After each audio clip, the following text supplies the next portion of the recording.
stunning and beautiful. Thank you, Sherri. Girl, now I know it's not Saturday night, No. but we are live. We're on live TV right now. Hold on, what? This is live. Now, I don't know about you, but before the show, like, I get really butterflies in my stomach because I know it's live, no safety net. Yes. How do you? I'm okay. You know, I was on a show where people cussed on live TV. Yeah. And I, you know, if I could do that, I feel like I could do anything. Absolutely, absolutely, girl. Now I know you're busy working. Usually you like busy. You work on Halloween, but this time the Halloween weekend came. Were you able to enjoy the trick-or-treaters this year? Enjoy. I was hiding from the trick-or-treaters, y'all. You were? Yes, because the sun started to go down, and Okay. I heard the sound of children in the neighborhood. Okay. And I was like, oh my God, I don't have any candy for this. You what?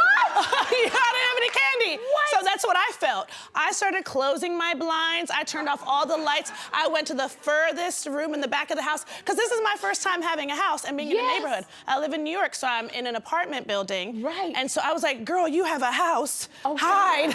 You know they know you're in there, though. They will surround your They will house. surround the house. I locked the front gate, and they couldn't. It was like Fort Knox. I was Girl. like, no, Fort Knox, do not knock on this door, because I don't have no candy.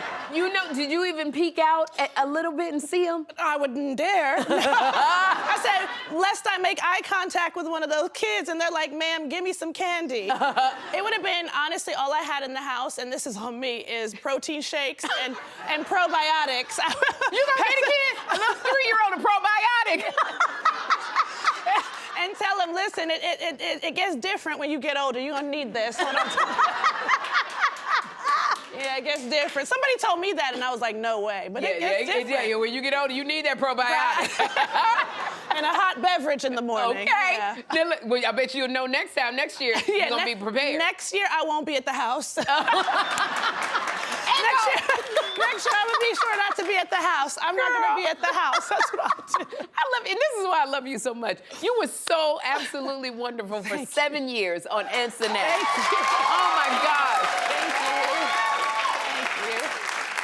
Oh my gosh, and I know, like for me, leaving, working in this business and leaving a job, I've always left my jobs because I had dreams that I felt were bigger, you know, than where I was. And if I didn't leave, I couldn't pursue those dreams. So that was always very hard for me leaving. Like, so when you left SNL, great loss to us, but so wonderful for you. It is. That is so sweet. I mean, we would talk about you all the time, the characters that you came up with, the joy you brought us.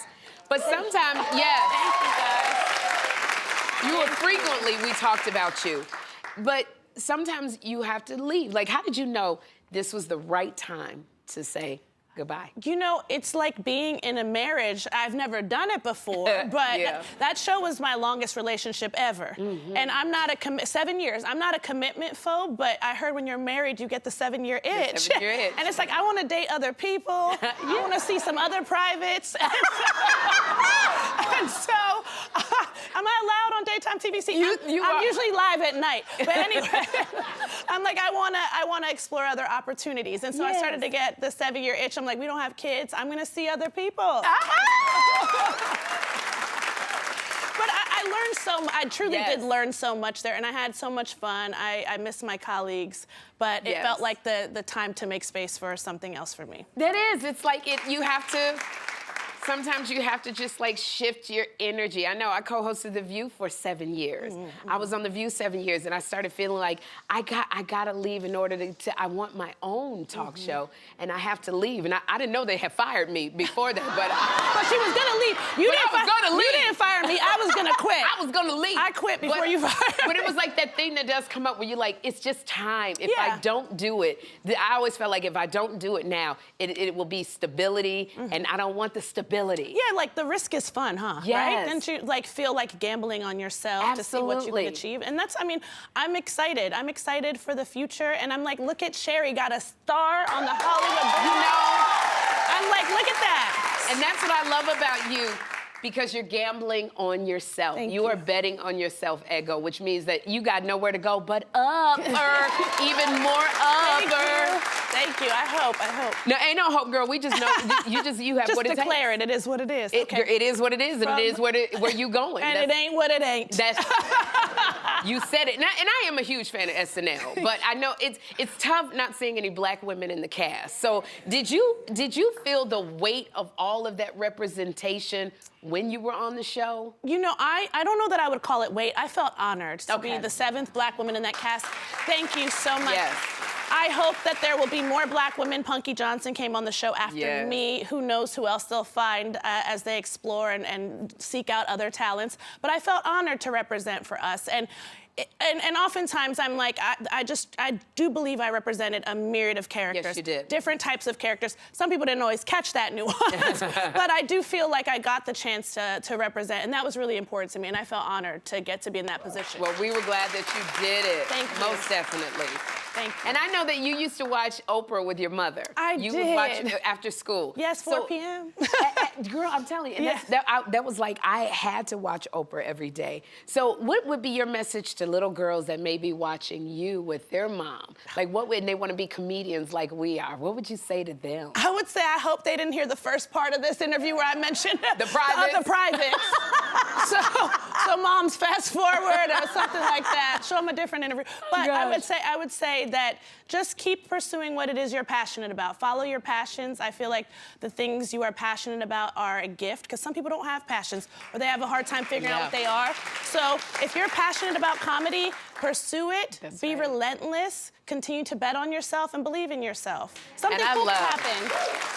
Again, like I said, I'm so excited that you're betting on yourself, because even with your podcast, Thanks Dad, congratulations, 2nd season. Thank you.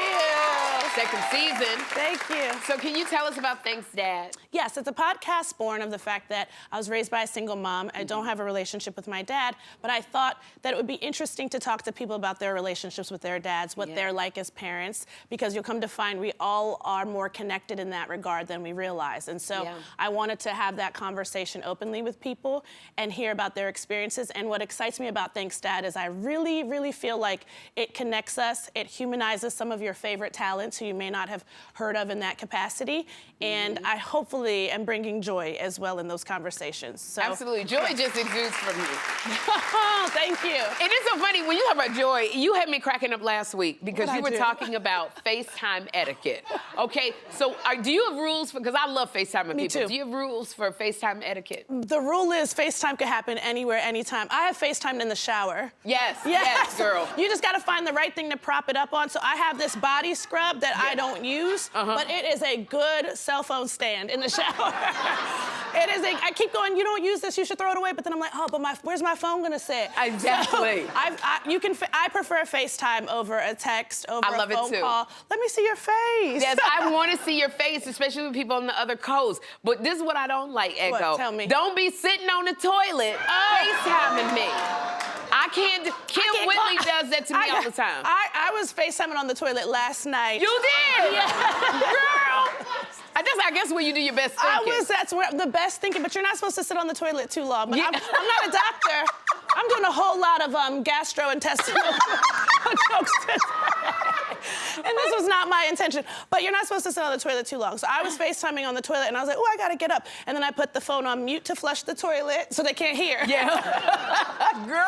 Like, the toilet flushing is problematic, but yeah. I don't like people FaceTiming me and I don't have my wig on. Like, okay. Somebody FaceTime me and I had to do the wig like this. You know what I say to my friends on FaceTime? Like, so some of my white friends who might not have realized I was wearing a wig at times, right? Yes. When it's down to my back, like there, that's a wig. Okay, so on me, that's a wig. Okay, so I FaceTime with friends who don't realize, and when I go to take my wig off, because a lot of times I'm FaceTiming during my bedtime routine. Right. So I'm about to take my wig off, and some of my white boyfriends, I'll be like, hey, close your ears. I don't want you to hear me take my wig off.